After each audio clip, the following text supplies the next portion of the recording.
तहसील अंतर्गत नवगठित 3 नगर परिषद डोला, बनगांवा और डूमर कछार पहले पंचायत हुआ करती थी, लेकिन जब से शिवराज सिंह की सरकार ने इनका उन्नयन कर नगर परिषद में किया है तो उनमें हुई भर्तियों को लेकर शुरुआत से ही विसंगतियां बनी हुई है। देखिए पूरी खबर। कांग्रेसी नेता संतोष यादव व स्थानीय लोगों ने सीधा सीधा आरोप लगाकर कहा है कि कुछ लोग तो इनके नगर परिषदों के हैं भी नहीं जो इन नवीन परिषदों में कार्यरत है, और इनका कहना है कि जब ग्राम पंचायतों का उन्नयन नगर परिषद में हुआ तो वो खुश थे। उनमें से कुछ लोगों को रोजगार तो मिलेगा, लेकिन ऐसा नहीं हुआ।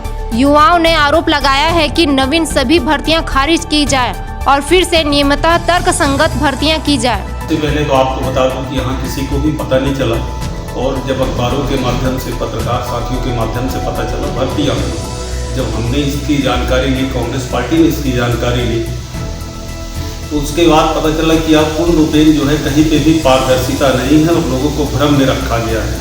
यहाँ के लोगों ने जब सीएमओ साहब से इसकी जानकारी चाही कि आपके यहाँ कितने कर्मचारी हैं और किस किस विभाग में कितने कर्मचारी हैं, तो उन्होंने पूरी जानकारी देने से मना कर दिया और उन्होंने कहा कि इस विषय में मुझे कोई भी जानकारी नहीं है। कम से कम 30 से 40 लोगों को इन्होंने संविदा में रखा हुआ है, और जैसे ही हम कंप्लेन की बात करते हैं तो वो कहते हैं कि भाई इसकी तो कंप्लेन यहाँ हो ही नहीं सकती इस विभाग में, और जब हम लगा रहे हैं तो अब काट दे रहे हैं, तो ये स्थिति है। कोतमा विधायक सुनील सराफ ने कहा, यह मामला जब मेरे संज्ञान में आया तभी मैंने कलेक्टर अनूपपुर और संयुक्त संचालक नगरीय प्रशासन शहडोल को पत्र के माध्यम से व टेलीफोन के माध्यम से जानकारी मांगी, लेकिन आज दिनांक तक मुझे इस संबंध में किसी भी प्रकार की जानकारी नहीं मिली। जबकि हमारे प्रोटोकॉल में है कि जब भी हमारे विधानसभा क्षेत्र की जानकारी हम चाहेंगे तो 15 दिवस के भीतर हमें जानकारी मिलनी चाहिए। अब अगले महीने विधानसभा का सत्र शुरू होने वाला है, तो मैं इस मुद्दे को बड़ी ही मजबूती से विधानसभा में रखूंगा। हाँ, बिल्कुल, मुझे जानकारी मार्च में वहाँ के लोगों ने मेरे से शिकायत किया।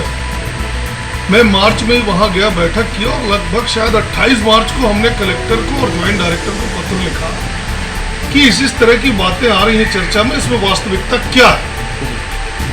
फोन पे भी बात किया, फोन पे उन्होंने अनभिज्ञता जाहिर की कि कोई ऐसी भर्ती नहीं हुई है, और लिखित में पत्र का उन्होंने कोई जवाब नहीं दिया, जबकि नियम में है, हमारे प्रोटोकॉल में है कि विधायक के पत्र का जवाब 15 दिवस के भीतर देना है।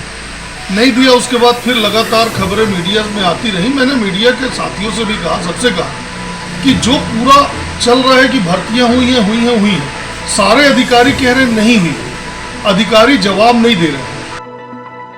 अनूपपुर जिले के युवक कांग्रेस के लोगों ने भी इन तीनों नवगठित नगर परिषदों में हुई भर्तियों के संबंध में पहले ज्ञापन, बाद में रैली निकालकर धरना प्रदर्शन किया और भर्ती प्रक्रिया को गलत बताया। साथ ही अनूपपुर युवक कांग्रेस ने जिलाध्यक्ष गुड्डू चौहान ने कहा, यह व्यापम घोटाले जैसा ही है। ऐसे ही अगर सभी संबंधित अधिकारी अपना पल्ला झाड़ेंगे तो कैसे हो पाएगा इस भर्ती की प्रक्रिया पर न्याय। मोर द इंडिया न्यूज के लिए अमित बैस की रिपोर्ट।